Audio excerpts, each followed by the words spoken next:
Greetings from Long Island, where every highway is a sunrise. It's time for Dave's Gone By, an hour of comedy, talk, and music brought to you by Total Theater, with your host, Dave Lefkowitz. You've never heard anything like it, so sit back, relax, squeal if you must. Here's the host of Dave's Gone By, Dave! Tropical hot dog night! Like two flamingos in a fruit fight! There goes the Daverhood! Welcome, everybody, to the 157th episode of Dave's Gone By. It is good to be back. I took a couple of weeks off, enjoyed a patch of amazingly mild January weather. I mean, a whole week or so when the thermometer didn't dip below 40. People were walking around like disappointed almost. I mean, they were thrilled, of course. Who wouldn't want balmy weather in the middle of the winter? But being New Yorkers, we're like, something's not right. We should be suffering more. There's the sense that if we're getting good weather now, we're going to pay for it somewhere down the line. And I'm not sure if that's New York or New York Jewish or just neurotic, but there is something inexplicably ominous about such great weather over an extended period of time. I mean, one day or two in December or January where you get a fluke warm front, that happens every year. It's one of the saving graces of winter, because if you have a foot of snow and ice on the ground that's just been sitting there, not melting or half melting and then refreezing for 2 weeks, you need that big hairdryer blast of 50-degree weather for a day or two just to make it through the season without breaking your spirit or your legs. But when you get a whole run of gorgeous weather, some rain, a bit of fog, and chilly nights, but still unseasonably seamless splendor, we've all got that inner worry that for every great day to which the heavens are treating us, there's going to be 3 days of snow that would make Vermont cry, jagged chunks of ice hailing down on Roosevelt Field, which would scare the hell out of Mrs. Field, if nothing else. Roosevelt, get in the house before the ice hits you! No, but our only help is that God is paying it forward somehow. You know, we got deluged in November, literally floods like the South Shore, most of the island, was never seen before. Certainly not in the 3 decades I've been living here. I mean, people started building boats and grouping their SUVs 2 by 2. And what was our payback for a week of misery? Not to mention a snowstorm a week or two later. Well, we got off easy in December. Temperatures were generally 5 to 10 degrees above average, and not too much rain, no snow. I mean, usually by Christmas, everybody's already fed up with winter, and the season only began 4 days earlier. Now, we're halfway through January, and the elements have been pretty hospitable, knock on wood. The weather has been clement. I'm not sure what clement has been. You'll have to ask him. But if you ask me where I've been the last 2 weeks, well, that's the story. I did my roundup shows at the end of December and the first week of January, took 2 weeks off to regroup, and came back to start Aught 6 up to my old tricks. We're here on this new night, which I'm very excited about. I think we're even going to gain a lot of people who would have listened to the show when it was on Thursday evenings, but couldn't get home in time, or finished with dinner, or they were just heading out the door to a show, or shopping, or whatever. So please, tell your friends, tell your colleagues, tell that strange guy in the raincoat who hangs out in the parking lot at Chuck E. Cheese. Tell them all. Dave's Gone By is back. We're here, brand new shows. Any information they want about the program, they'll find it at davesgoneby.org. And remember, that's D-A-V as in Victor, E-S, goneby.org. It's spelled that way because my name is Dave Lefkowitz, radio personality, theater critic, journalist, and humorist. And I've been doing this program, Dave's Gone By, since October 2002. And since then, we've done 156 shows and counting. We've amassed a wonderful group of listeners and folks who enjoy and care about the show. And we've gotten ourselves syndicated to web radio, live365.com. You can hear us every Thursday night, 8 and 11, on the DFSX radio channel. So if you miss a show on WGBB, you can hear some of our older classic Daves going back to the very first one. And you can click from the Dave's Gone By website, davesgoneby.org, right over to DFSX and listen live on Thursday nights. Now, we've had amazing guests on over the years. If you were listening back on January 5th, we did a backtrack show featuring some of the best guests from 2005. Everyone from Reckless Eric to Dr. Elmo, the guy who wrote Grandma Got Run Over by a Reindeer. I mean, 2005 was just an amazing year for this program. But I have a feeling 2006 is going to be even better. We have a new time slot. We're still going to get fun guests. Coming up in a week or two, Peter Tork, Monkey Man, and a solo artist since the group went their separate ways. Looking forward to that. Plus, radio personality and author Bob Cudmore. He's been kind enough to have me as a guest on his morning radio show on WVTL in central New York at least half a dozen times. So I'm delighted to return the favor, and he'll be on soon. So will Jamie Masada, the guy who founded the Laugh Factory, both in L.A. and in Midtown Manhattan. And tonight's guest is the author of a fictional book, but one that is just using fiction to spin out a whole bunch of truths. Kind of the opposite of that James Fry book on Oprah, where rightly or wrongly the writer turned his real life into a semi-fiction, but he forgot to tell people just how much he embellished. Kathleen Brush has written a novel about business based on her years as a corporate executive, but not just some CEO or middle management VP. She was the bitch, depending on your point of view, of course. But she was Mephistopheles, the female version of Larry the Liquidator in Other People's Money. She would come into a company in trouble, poke around, scour the books, talk to the employees, and then recommend the tough love steps she thought were necessary to save the company, or at least to save the company tons of money. Now, she did this for 12 years, calling herself, quote, a turnaround executive. She would turn around companies that were falling through the bottom line into a river of red ink. Of course, I'm sure some of the employees she poop-canned called her something else, most likely Hatchet Woman, and in fact, the cover of her book, Watch Your Back, shows the shadow of a corporate-looking lady getting stabbed in the back. Watch Your Back is published by Word Association Publishers, and again, it is fiction. It's a fake company, and all these intrigues and awful behaviors go on. But apparently, they're all based on a true story, or several, that Kathleen Brush witnessed or researched in her years as a lean, mean slicing machine. And that's really what I want to talk about. Not so much management strategies or golden parachutes or employee strategies. We'll get into that stuff. But the juicy bits, that's the stuff CEOs and heads of companies did, things they said, tales of greed and misbehavior and incompetence so shocking they make the Tycho guy look like a Quaker. So we shall brush to judgment tonight on Dave's Gone By. Also on the show, the return of Peter Fitzgerald. Peter, of course, the vice president of WGLFAR, the Woodmere Gay Liberation Front and rear. He's very committed to issues affecting the gay, lesbian, transgender, and mutant community, and he's quite outspoken and outrageous and just plain out. And tonight, he finally gets to weigh in on Brokeback Mountain, the most important Hollywood film about gay men since Spartacus.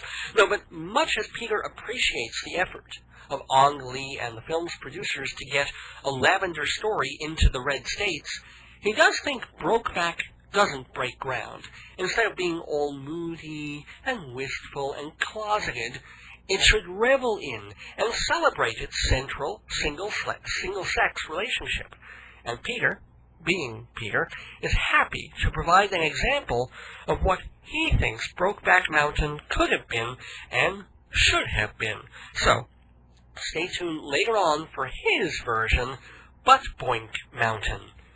I don't even dare imagine. But we don't have to imagine. It'll be here on the show about a half hour from now. Before then, Kathleen Brush, and first up, the return of Inside Broadway, a look at what's happening on the stages of New York.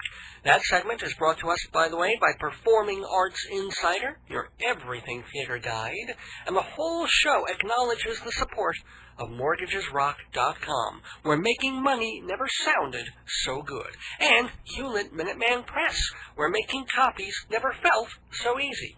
It's great to be back. I'm glad you're all here with me for an hour of comedy, talk radio, music, and more on Dave's Gone By.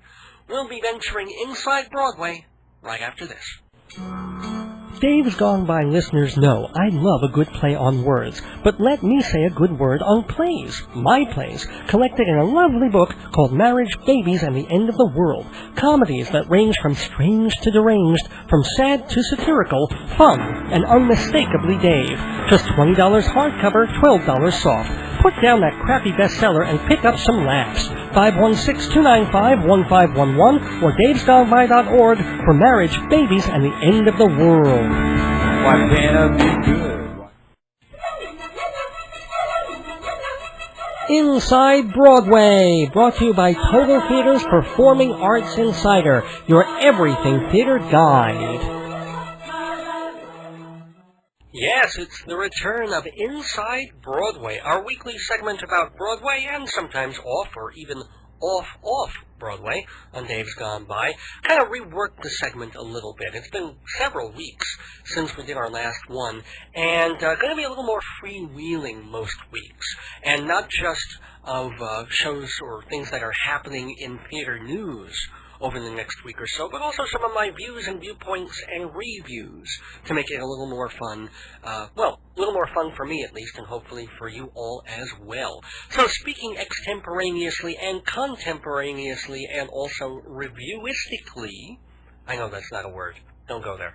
The Woman in White. I finally got to see the Andrew Lloyd Webber musical about a week ago, and it opened way back, not way back, but in, I think, November of 2005. Now, all these critics were supposed to go around the time of the opening. Some did. A lot of the major newspapers they let in. But they asked more of the quote-unquote minor critics to wait because the lead actress, Maria Friedman, ended up being diagnosed with breast cancer and had to go under the knife for thank goodness, fairly minor stuff. But she was out of the show for at least a week, and then she's been mostly with the show, but every once in a while she had to go back for some day surgery and little bitty procedures and to make sure that everything's checking out okay. So instead of seeing it back in November, we all had to wait until after the holidays and go in January. So that's why I'm finally catching up with this important musical of this season. Not that it's going to be important historically, but it is an Andrew Lloyd Webber show. And one of the things that does make it kind of interesting, maybe special, but is also doesn't quite work for me, is the set. You've probably heard a bit about this. There's very little in the way of actual old-fashioned sets, like backdrops and furniture, although there is some. There's a lot of props, but most of the background, most of the things that set the scene and tell you where you are, is all video and still footage. It's all this almost constantly moving pictures, and it's not three-dimensional, but occasionally it really does look as if it's in a third dimension, the way that all the images are projected. Things have certainly come a long way. And sometimes it works very well and does set the mood, and they can go very easily from the moors to a lovely garden to inside of a person's sweet palatial place, and it just in a second, because it's just pictures, and the pictures move constantly. And there's one wonderful moment that I noticed, and then there's others where you'll see the lead actress, and she'll just walk across and go in a doorway, and that doorway is an image of the front of the building, and she's just walking through a door in it, and then the visual will pan up the front of the building to a lit window, and then suddenly the doors will open, and someone will be in that window, and it's really kind of cool when they do that. Other times, I think the set does detract. I'm used to an old-fashioned place where the actors are walking on carpeting or a rug or there's bookshelves, and there's something real and tangible, which theater sometimes tries to be. And there were moments when I was distanced from The Woman in White and thinking, no, these are just actors kind of walking along a bare stage, and there's images behind them, but I'm not connecting the two as well as I should. And that also has to do with some level with the musical itself, which I have to say for about the first 45 minutes is kind of dull. The music is okay, it's pretty-ish. Weber can no longer be accused of doing what he was doing back in the days of Jesus Christ Superstar and certainly Evita, where it's just pop song after pop song that does tell the story, but the music isn't necessarily always thematic, and he's going more after like a listenable hit, hummable tune than really weaving the music into the fabric of the story and telling the story through words and lyrics. Well, here he's doing that a lot more, as he's been doing, since, even before Sunset Boulevard. And this is probably his most successful work. It's the first work that's, I think, made it to Broadway besides his old By Jeeves since Sunset Boulevard. And so you do get a lot of, each character having certain motifs, and, Weber's a terrific orchestrator. But the problem is, the early part of the show is it's a little bit ominous, as it's supposed to be, because it's this thriller, this potboiler story, that is a real page-turner book by Wilkie Collins. I hope you all get to read it. It's rather long and bogs down a little in the middle, but it goes all about this music teacher who goes to stay with this rich two women and their ailing father in their beautiful estate, and he falls for one girl, but she's already promised to another, and this other that she's promised to turns out to be like this terrible man with an evil secret in his past who's going to mistreat her, and basically is only marrying her for her money. And he's helped in that by his accomplice, who's this Italian. It's not even a mafioso type. It's more like an Enrico Caruso type, but also in his way quite evil, but a more fun kind of evil. And Andrew Lloyd Webber has fun with that. And, the two most enjoyable songs, as they ought to be in the show, belong to that character, Count Fosco. And as much fun as they are, here's the irony of making all the critics wait for 2 months to see the show because Maria Friedman was out. The person playing Count Fosco, Michael Ball, who got amazing reviews when the show was done in London and got really good reviews here, well, he was, we all saw it too. Maybe he had the flu or something, so you can't win. But as I said, the Fosco songs, A Gift for Living Well, and then the justly celebrated song, You Can Get Away with Anything. Those are really fun, and I'm looking forward to hearing them on CD, although you'll miss the really cool part is that he has a live trained mouse who walks back and forth from his left hand to his right over along his back and shoulders. It's really cool to see. And once Fosco gets in the picture, yes, things do heat up and they get a little funnier, a lot funnier, and they get even a little more chilling because, he's got that way where, yes, he's a comical character, but he's doing some very evil things. And so that ratchets up both the tension and our interest in the show, which until then has just been this kind of placid, pallid romance with a little bit of a spooky ghost story and not all that exciting. So by the time you get into the second act of Woman in White, finally, you're really with it, and you're following the story, and the acting is very good, and you realize that Webber has done it again. He's made a good musical show, one that is worth seeing. But it does take a while to get to that point. So, moderately recommended for The Woman in White on Broadway now. And to find out about everything else that's playing on Broadway now, and off-Broadway and off-Broadway now, as well as cabaret, dance, and opera, and special events happening in New York City, you got to get yourself Performing Arts Insider Theater magazine. Performing Arts Insider, a Bible of the theater industry for more than 62 years. You can get it at the Drama Bookshop on West 40th Street, but if you're a Dave's Gone By subscriber, a Dave's Gone By listener, and you want to subscribe, you can save 10% on the annual fees. There's a 12 issue per year plan, that's called the monthly, or the full season plan where you get 21 issues a year, one every other week, just about, especially when the theater season is really, really busy. So find out what shows are playing, who's in them, when the casts are changing, who the designers are. And if you're in the theater industry or the entertainment industry and you want to know how to book these actors for your talk shows or how to get in touch with the playwrights or how to contact the designers, all that information is in Performing Arts Insider. How to find out? Go to performingartsinsider.com. Now, this is a hard copy issue. It'll come to you in the mail at your office, wherever you want it to, but find out about it online. performingartsinsider.com. And remember, Dave's Gone By listeners get 10% off Performing Arts Insider, the Bible of the Broadway industry. Well, finally, on Inside Broadway, just wanted to remind you that we have a Broadway opening coming up this week called Bridge and Tunnel, a one-woman show starring Sarah Jones. And I saw the show about 2 or 3 years ago when she first did it off-Broadway, and it was pretty good. It's basically poetry slam night at a little Brooklyn dive, and she plays all these different characters getting up there to talk about their lives and do their poetry slamming stuff. And it's funny and a little bit touching and pretty well done. She's talented. Probably it came to the fore more than it would have because Meryl Streep really liked it and she put some money into it, and I think she might even be one of the producers of the Broadway run. So that's Bridge and Tunnel coming to Broadway this week on Inside Broadway. We've just been Inside Broadway thanks to TotalTheater.com and Performing Arts Insider.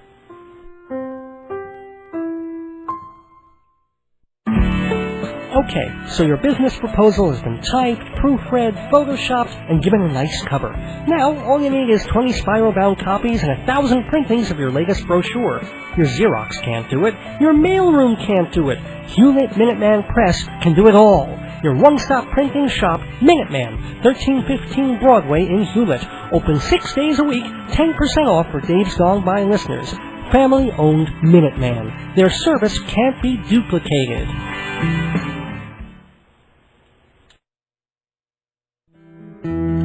One by one, the guests arrive. The guests are coming through. Welcome back to Dave's Gone By. I have a guest, and, a lot of our guests tend to be from the entertainment world. We have a lot of singers on, some actors and directors, and, playwrights, and that's really cool, and that tends to be where my head is at a lot of the time. But sometimes it's fun to go a little further afield for people who have interesting stories or life tales to tell. Although this one is also an author, a fiction author, and we'll talk a little bit about that, but also her real life experiences in boardrooms. Kind of interesting there. So we have with us Kathleen Brush on the phone, and she's the author of the book Watch Your Back, The Corporate Experience Behind the Scenes. And again, it's a fictional book. Why don't you tell us a little bit about it, Kathleen Brush? Sure thing. Well, Watch Your Back is it's a novel about one of my real-life nail-biting adventures. And what it describes is the story of a turnaround.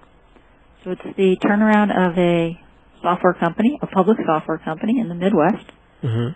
And the story is just filled with horror. Okay. Everywhere you look, there's the protagonist is somebody that's very skilled in management and ready to turn around this really disastrous company, but there's no end in sight for horrible things that she has to undo in order to affect the turnaround. Well, okay. I mean, what are some of the things that the book is based on in your personal experience of being a turnaround person? Well, the downsizing, for one, or repeated downsizing, and the effect that has on the employees in addition to the shareholders. Mm-hmm. Which, there's a lot of very interesting elements to that. Certainly downsizing or downsizings are emotional events for the employees. Mm-hmm. And it can bring out the best and worst in people when they're faced with losing their job. it's a frightening experience, and they will do the darndest things in order to prevent being downsized. Well, what are some of the things that they've done that you've experienced? Well, it's something that I call the workplace assassin phenomena. And what happens is that once people start thinking that there's a downsizing in the offing, what they do is they plan their strategies for how they're not going to be eliminated in the reduction. And what they will do is, they'll turn on their best friends in order to try and get themselves placed in a better light than their best friends. And then after the downsizing, of course, there's some people that, if the downsizing isn't handled properly, they become very violent. Were you ever threatened, or did you go directly to the bosses, or what? Well, I often am the boss. Right. Okay. So yes, I have been threatened. There's been a couple situations where I've had to hire security companies to protect me. I've had people, very large people, and I'm not very large, approach me and let me know that my health would be better if I left. Well, what is your response to that? I mean, obviously they're really upset people, and yet they don't really have the right to do that. So how do you respond at that moment before you can call the security company? Well, first of all, you have to be very, very cool. Okay. And you really have to assess the individual situation. If you think that the person can be talked to, then you'll say something like, okay, well let's sit down and discuss this. There's been one situation where the employee was completely out of control, and the only thing that I could think to do was to pick up the phone and dial 911. Wow. Okay. But it really is situational dependent, and if you know something about the employee, that'll help you. Well, why didn't you get into this field? Which, let's face it, I mean, the first thing that turnaround tends to be is firing a bunch of people, which is not, the most delightful job that people would definitely want to sign up for. Said. The reasons for getting into this field are certainly not to fire people, because, as you've just said, firing people, that's never a good time. It's just not something that you ever want to do. Mm-hmm. But you get placed into situations as a turnaround executive that are just unbelievable. You walk into a company that has problems in all four corners of the building or buildings, and you now have a mandate to fix the problems. So, yeah, there's the downsizing that takes place, but after that, you now have the opportunity to, change roadkill into a respectable place of business.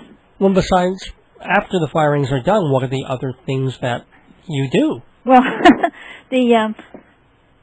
when a company needs to be turned around, the problems are not the employees per se. The problems are that, you've had management that has done a terrible job in terms of they don't have new products, to drive revenue, or they've been overspending in any number of areas. And so, my job then is to convert the company. So we need to have a plan in place so that we can come up with new products, so that we can then drive revenue again, so that we don't ever have to do a downsizing again. You need to look for other places to cut costs, meaning other places other than employees. Mm-hmm. And, you really have to do a lot of detective work, because there's a lot of people that go to great pains to make it difficult for you to realize how money has been spent inappropriately. And there's also inappropriate behavior. One of the things that in the pre-interview we were talking about is some of the things that CEOs and vice presidents were caught doing in corporate America that make your jaw drop, as it were. Hopefully not literally. Right. Yes. Yes. The behaviors are they're unbelievable. I think one of the stories I was telling you was in one company where I came in, the CEO had just been had just resigned. And his moment of ultimate indiscretion was at the company Christmas party. And he was in a room with 5 women, and he said, "I've slept with all but one of you. Can you guess who the unlucky one is?" Well, it just so happened that the unlucky one was the vice president of HR. and she didn't take the she didn't think the CEO was all that entertaining.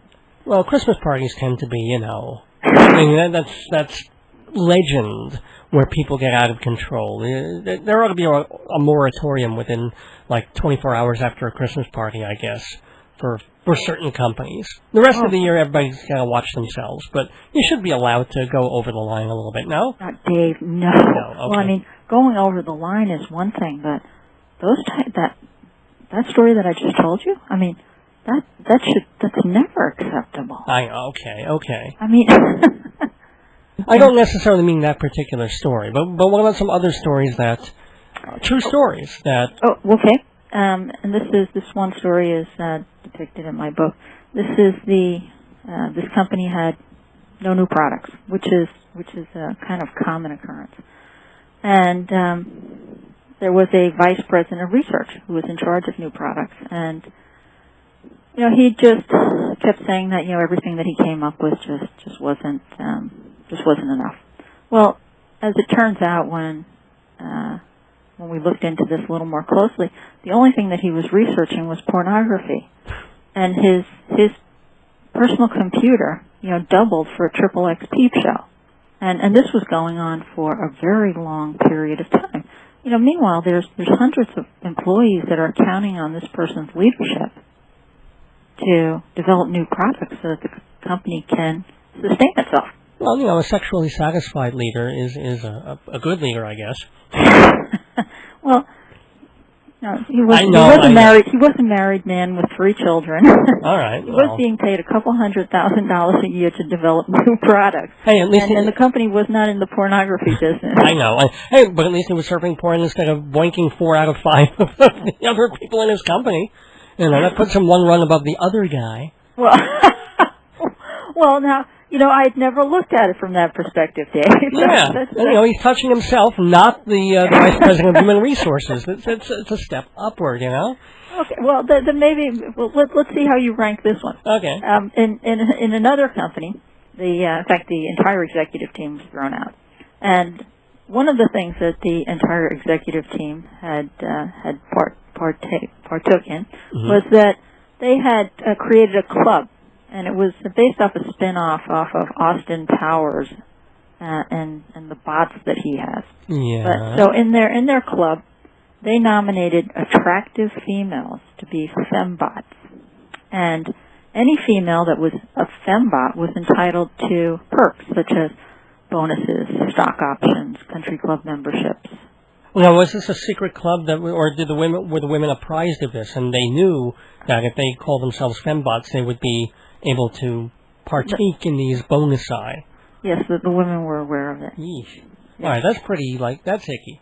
I admit that's kind of icky. Well, and what's pretty crazy is that there were a lot of people in the company that knew about it. But, who do you tell? Well, yeah, but I mean, there's always been that sort of, if you go into any, major entertainment company, the person at the front desk is going to be a hot young woman. Right. Because that's the face that they want to show. So there's always going to be some slant towards attractiveness or sexual desirability, even if that is quote-unquote illegal or the ACLU would be up in arms or anything like that. So there's certain levels of that to be expected, however horrible that is. Yeah. So the fembot thing is just pushing it to...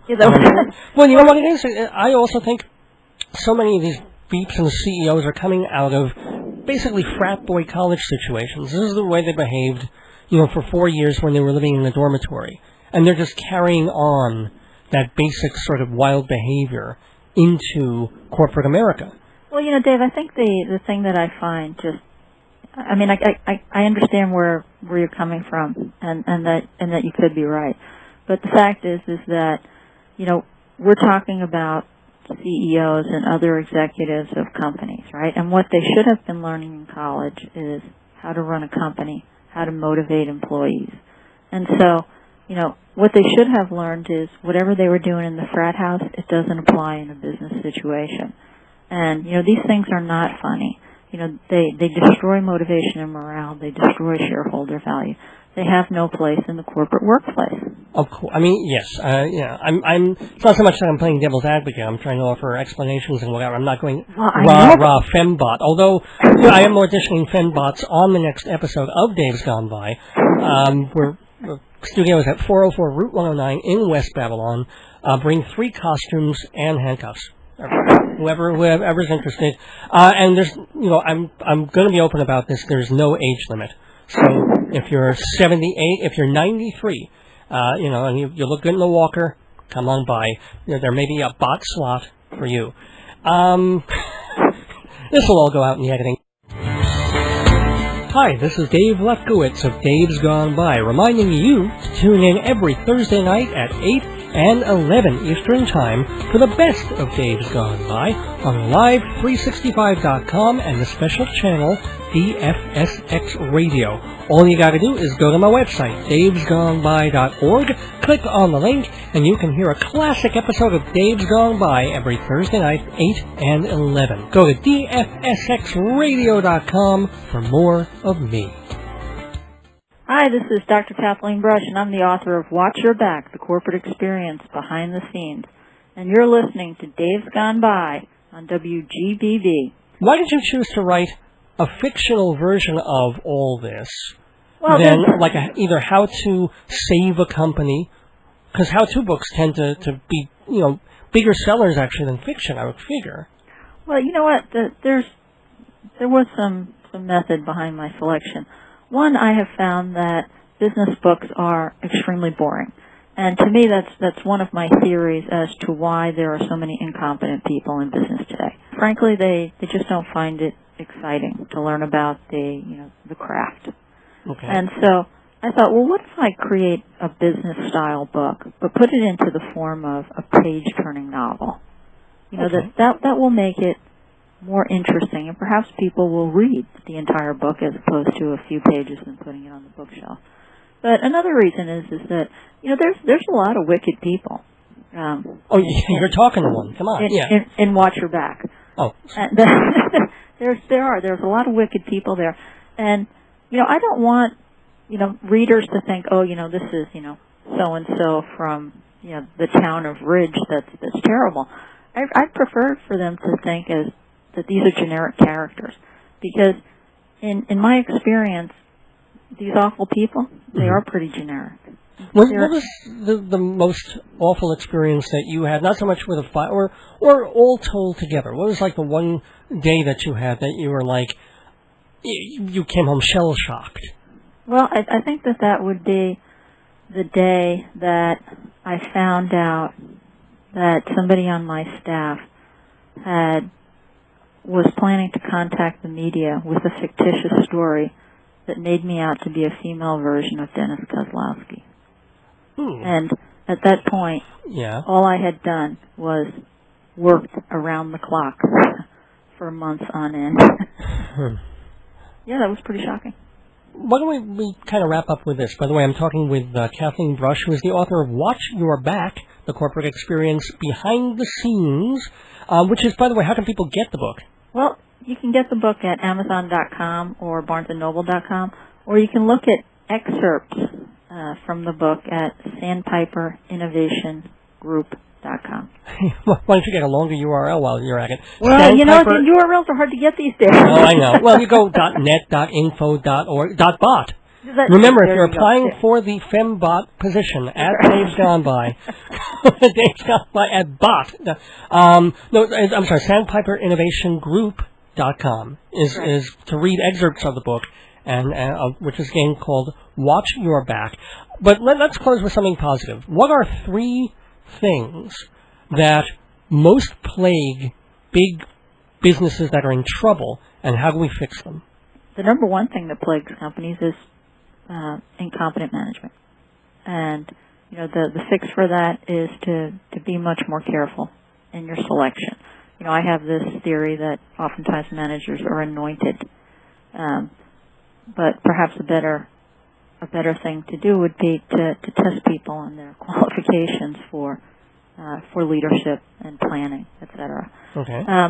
The second thing is badly run companies, they don't have processes in place.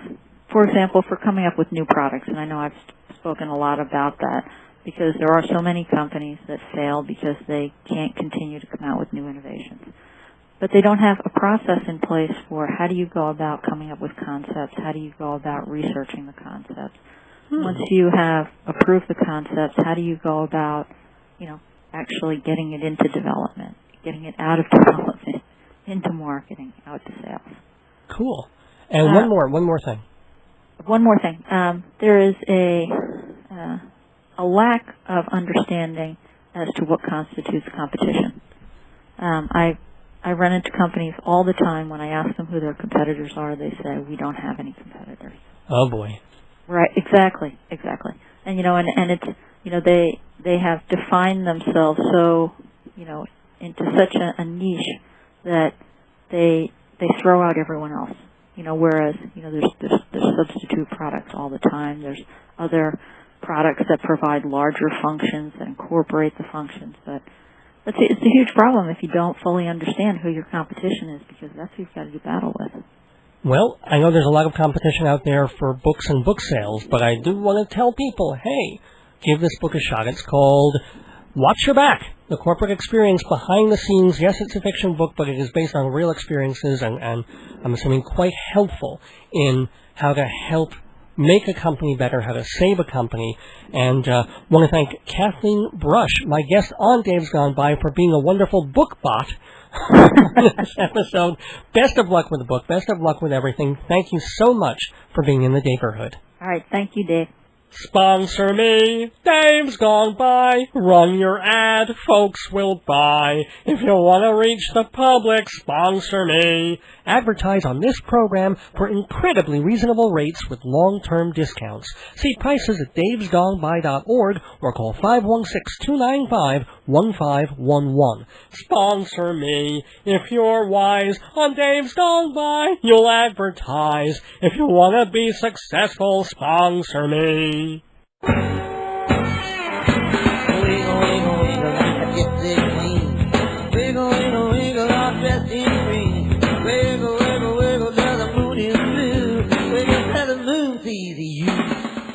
Well, hello-a-roo.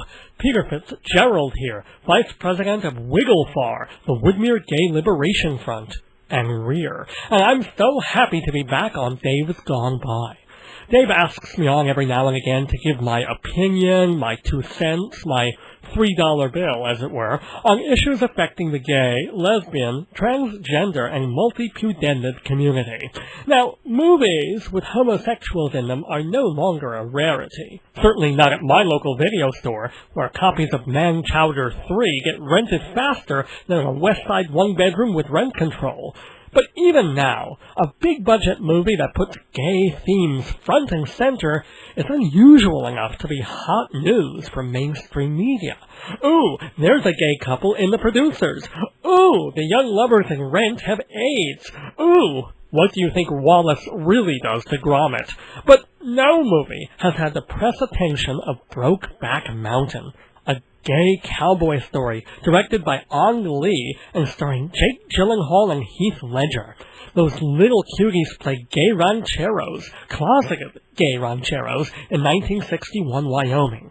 So, of course, these cowboys have all sorts of obstacles, including marriages and intolerance and self-hatred and chafing.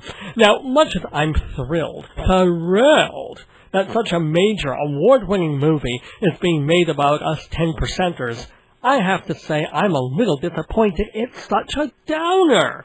I mean, I haven't seen it, but from the trailers and all the reviews, you'd think being homo was the most depressing, tragic thing in the world. Well, maybe on a Saturday night when you're eating Chinese takeout and watching X-Files reruns and waiting for your cell phone to vibrate. But I digress. I have nothing against Ang Lee and his little movie, But why can't we have a fun gay cowboy film? What's wrong with raunchy ranchers who toss back whiskey without needing a Zoloft chaser? Why can't we have a couple of rump riders who put something long and hard in their mouths that isn't the barrel of a shotgun? Now, if I were making a gay cowboy movie, I would do things so differently. There'd be laughs, there'd be joy, there'd be sex. There wouldn't be a dry Haines in the house. You don't believe me? Well, it just so happens, long before Brokeback Mountain got made, I had my own screenplay circulating at all the studios. The working title was Homo on the Range, and we even did a low-budget trailer for it, something to show the suits. There was some interest at one of the big three, but then someone got fired, and someone else got fired, and then 12 other people got fired, and suddenly we were in turnaround. Too bad we weren't in turnover. But as the phrase goes, that's showbiz. Maybe, if Brokeback is a hit, they'll start returning my phone calls, and they can do it as a sequel, Buttboink Mountain. Anywho, here's that little trailer we did, just to give you a taste of the wild, Wild West. Oh, engineer, roll 'em.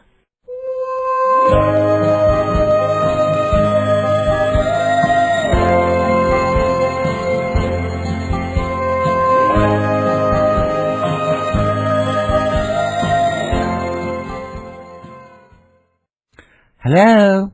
Yoo-hoo! Excuse me, cowboy. Well, who are you? My name's Jack. Jack Awfulot? What's yours? My name's Ennis. Ennis Rimming. Howdy, Ennis. Are you a cowpoke, too? Cows, sheep, llamas, I'll poke anything. Oh, be still my beating meat. You're not from round these parts, are you? These parts? No, I have my own private parts. Do tell. I own a ranch 100 miles from here. Got half a dozen horses, lots of chickens, goats. Forget all that. Do you have a decorator, or do you just, thrift shop? Actually, I'm kind of new to all this. My dad owned the ranch yonder, and his dad before him. I was up in New York when I got the call. He wasn't long for this world. Last thing he said to me is, always remember Jack Awfulot. This land has been in a family for 200 years. An awful lot of land. And it's yours now, so do your family proud. Stop drinking, stop cussing, and throw away those muscle magazines. My goodness, so you're a city boy. Ever been to Chelsea? Oh, does J. Edgar Hoover wear heels? Wiggle! So, Jack, what brings you here to Buttboink Mountain? Well, I was riding along and I saw smoke coming up your chimney. Really? I thought I pulled the curtain when smoke was in town. And then I saw the fabulous brand you have on your cattle and sheep. WF. Yes, it stands for the Wiggling Fist. So I thought it'd be neighborly and pay a visit. Well, I'm right glad you did, cowboy. If you stay for dinner, I have a sweet potato and leek puree simmering on the stove, and there's also goose liver pâté, and with little cute rye breads shaped like hearts. Sounds delish.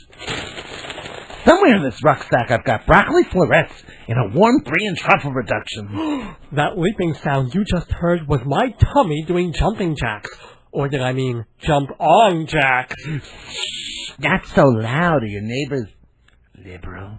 Well, they're somewhat left of the Ku Klux Klan and right of the DAR. But so long as I stay indoors when their kids come back from the schoolhouse, they don't bother me.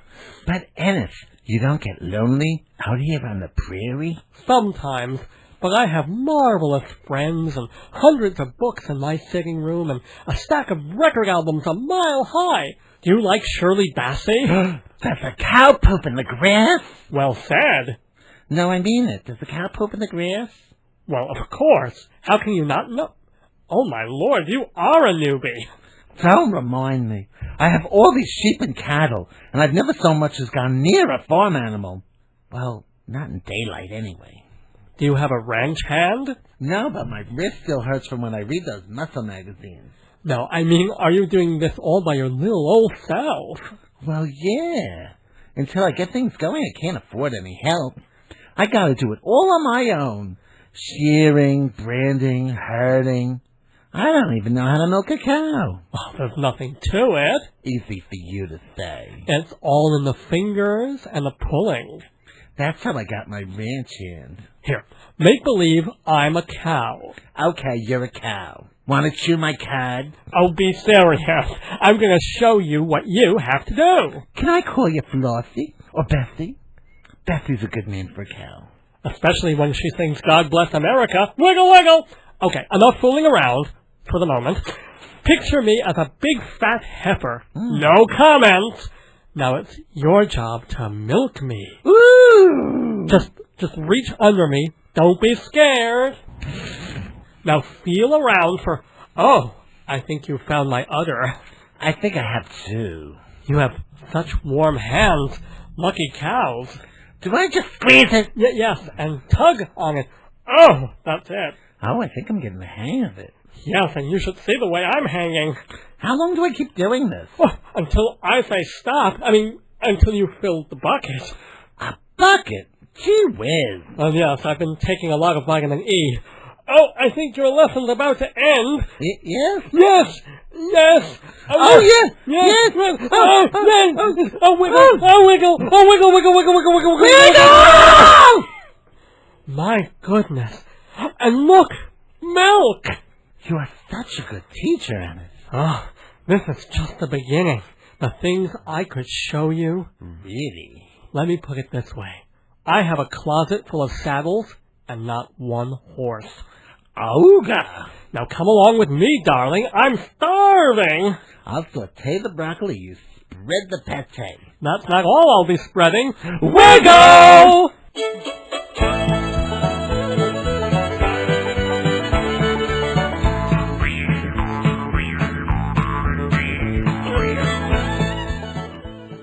Music swells, and so does the audience. Now that is my idea of a gay cowboy movie. No suffering, no homophobia, no martyrs, just some good, clean bone milking. Oh well, one day Hollywood will understand. Especially when it's being run by all these big stars who are now in the closet, but one day will finally come out. Stars like, oh, I see my time is up. Well, this is Peter Fitzgerald wishing you a most happy New Year. Unfortunately, we're no longer in the gay 90s, but we're in the homo-O's, so remember, be here, be queer, be fabulous. Wiggle on your hands and knees. Wiggle to the front, wiggle to the rear, wiggle till you wiggle right here. These are the days. Wait, did he just say these are the Daves? These are the days. He did. Van Morrison is singing about Dave's Gone By and the CDs we have of the show. Dozens of complete episodes available on cassette and CD. $12 a piece, shipping included, and cheaper if you buy more. And add $1 each for an autograph. Visit davesgoneby.org to get these gracious presents today. Your gracious present. Welcome back to Dave's Gone By on this 22nd of January in the year of '06. Thank you so much for being with us tonight and for following this show to its new time slot. It's always a pain to change the day and time of a program, even when it's a positive move. You still have to notify all the listeners and make up new flyers and inform all the websites. It's a lot of extra work, but worth it to keep the show moving forward, to keep our listeners listening, and our supporters supporting. I thank very much for supporting Dave's Gone By the following friends of the show: Hewlett Minuteman Press, the Copy Kings of the South Shore, 10% off all jobs if you mention this program. Same goes for subscriptions to Performing Arts Insider Theater Magazine. Check out performingartsinsider.com to find out why every theater lover should buy PAI. And if you know someone looking to refinance their home, take out a business loan, maybe needs money for home improvements, you can help them while helping yourself. Everybody wins, thanks to MortgagesRock.com. Licensed brokers who teach you how to be a broker. A little bit of training, and you are well on your way to making commissions and helping your friends and coworkers save money on their costs. MortgagesRock.com guides you every step of the way, but the less work they have to do, the more commission you get to keep. MortgagesRock.com, where making money never sounded so good. Speaking of good sounds, don't forget that you can still hear the sounds of Dave's Gone By on Thursday nights. Not on WGBB, but on DFSXradio.com. It's a web channel that plays the best of Dave's Gone By twice a night, Thursdays at 8 and 11 Eastern. Now, there's no fee. It's not like satellite. You don't need a special box or automotive laser helmet. Just point, click, and listen on the web. And you can go directly from my website, davesgoneby.org. That's also the place to buy my stuff, my book, my CDs. Nearly 90% of the shows that I've done since I've been on the air have been put on CD, from the very first one to this one in a day or two. So if you want your own copy of Buttboink Mountain, go to davesgoneby.org. Just $12 per disc. Add $1 for my autograph because, you know, I am a superstar. But I haven't lost touch with all you little people out there. And by little people, I mean children and midgets. But I thank everyone who supports Dave's Gone By. Thank you, DFSX Radio Maestro David Tanney. Thank you, GBB Program Director Tom Ross. Thanks to Trevor and Dennis at the station, and Joe Salzone, leaving WGBB for greener pastures across the hall. Thanks, Joe, for nearly 4 years of great radio, for having me so many times on your show. Much luck and success. You know you'll always have a place in the neighborhood. Special thanks to Peter Fitzgerald. Always good to get his input. Well, so long as he wears a condom. And to my good friend Jeff Goodman for helping Peter out on that segment. Always a good sport and a great guest, Jeff Goodman. My thanks as well to Kathleen Brush, author of Watch Your Back. May she never have to fire anyone again. And thanks as always to my beloved wife Joyce, who stokes the fires of my heart, which is why I carry a Tums. And hey, everybody wish me a happy birthday. Tomorrow, January 23rd, old Dave turns 42. But I don't look a day over 41 3/4. But it's time for me to pump 3/4 in the jukebox for some outro music. We'll do the usual. Waterboys doing Van Morrison's Sweet Thing. It's been a sweet thing doing this program again. And I'll be back to do it some more next week at this time, episode number 158 of Dave's Gone By. Until then, don't miss your days going by. This is Dave Lefkowitz. Good night. Good to be back and gone by. I will throw a merry way and jump the hedges first. Drink the clear, clean water for to quench my thirst. And I will watch the ferry boats and they'll get high against the blue ocean, against the moral sky. And I will walk and talk in gardens all wet with rain. And never, ever, ever, ever get so old again.